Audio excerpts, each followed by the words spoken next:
Salut à tous, je suis ravi de retrouver sur canalturf.com. Tenue correcte exigée pour les 16 candidats au quintet de ce jeudi 15 mars sur l'hippodrome de Deauville. Au programme 3400 mètres sur la piste en sable fibré pour ce prix des falaises. Voici mon pronostic. J'ai placé en tête le numéro 6, Cardo. Le cheval est en forme, il a pour lui sa condition physique avancée. Il a fait le meeting de Cagnes-sur-Mer. Il bénéficiera ici de la montre de Christophe Sumillon. Il est confirmé sur le sable. Bref, il a pas mal d'atouts dans son jeu. On lui posera le numéro 9, Speedy Crown, entraîné sur place par Marcus Niguet. Lui aussi est en forme.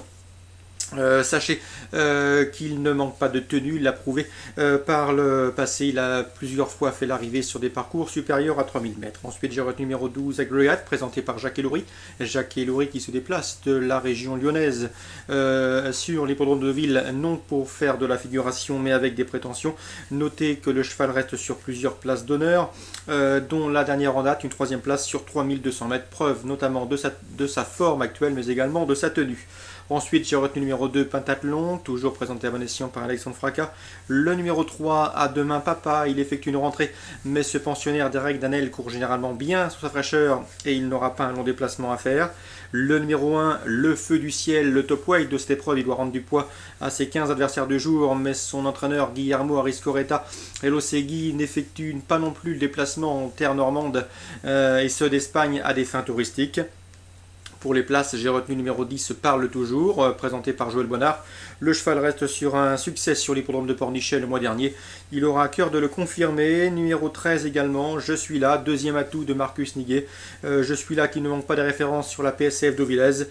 Mieux vaut donc s'en méfier pour l'octroi d'une place à belle cote. Résumé chiffré pour ce quintet plus, somme toute assez ouvert.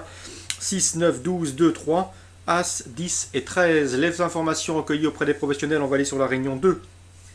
Réunion consacrée aux trotteurs sur l'hippodrome de Lyon-Paris, avec dans la première Rémi Goncet, confiant avec le 107 Vibrato d'Isop. Le cheval reste sur deux bonnes performances à Toulouse, il y a notamment une victoire en dernier lieu sur l'anneau toulousain. Il est aussi performant corde à gauche que corde à droite, d'après lui, il doit pouvoir confirmer et faire l'arrivée dans ce lot. Je lui opposerai le sens 4, Vodka Lemon, 2 courses au compteur, 2 places de deuxième. Une confirmation est attendue dans son entourage. Le 106, Valbuena, qui a également prouvé sa forme cet hiver, que ce soit à Lyon-la-Soie comme à Cagnes-sur-Mer. La pensionnaire de Yannick Alain-Briand devrait pouvoir faire l'arrivée elle aussi. Donc en résumé chiffré, 107, 104, 106. Dans la quatrième, bien évidemment, difficile de jouer contre le 412 Théo Durzi. 2 courses au compteur cette année, 2 victoires. Le pensionnaire d'Yvan Berger devrait logiquement confirmer. C'est un cheval qui a été ménagé jusqu'à présent. Une nouvelle fois, on s'attend à un bon comportement de sa part. Dans cette épreuve, je lui opposerai, et ce sont a priori des coups de poker, le 411 Top Marceau. S'il est sage, il a parfaitement les moyens de disputer la victoire dans ce lot. En tout cas, Grégory Laurent l'estime. À son cheval maintenant de tracer un parcours complet au trot.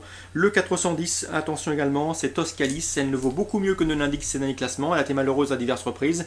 Une fois un coup de tampon, l'autre fois un crochet, un sulky qui s'accroche. En tout cas, la roue qui s'accroche d'un sulky.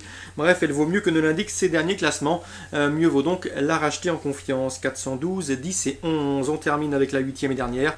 Dans cette compétition, le 811 Red Jack Dujoux constitue un bon point d'appui. Le cheval est en retard de gain. Confirmé dans cette catégorie, celle des riveurs amateurs. Il est en forme. Bref, tous les feux sont au vert pour ce 811 Red Jack Dujoux qui devrait une nouvelle fois fournir ses mesures et jouer la victoire. Je lui opposerai le 807 Rati Madrid qui lui aussi semble avoir un peu de marge dans cette catégorie. Il vaut mieux que ne l'indique ses derniers classements. Il avait réalisé un bon début d'hiver. Le 806 Queen Dumas qui pour sa tentative en Daniel Avignon était déférée des 4 pieds. Ça s'est bien passé. Elle a gagné facilement.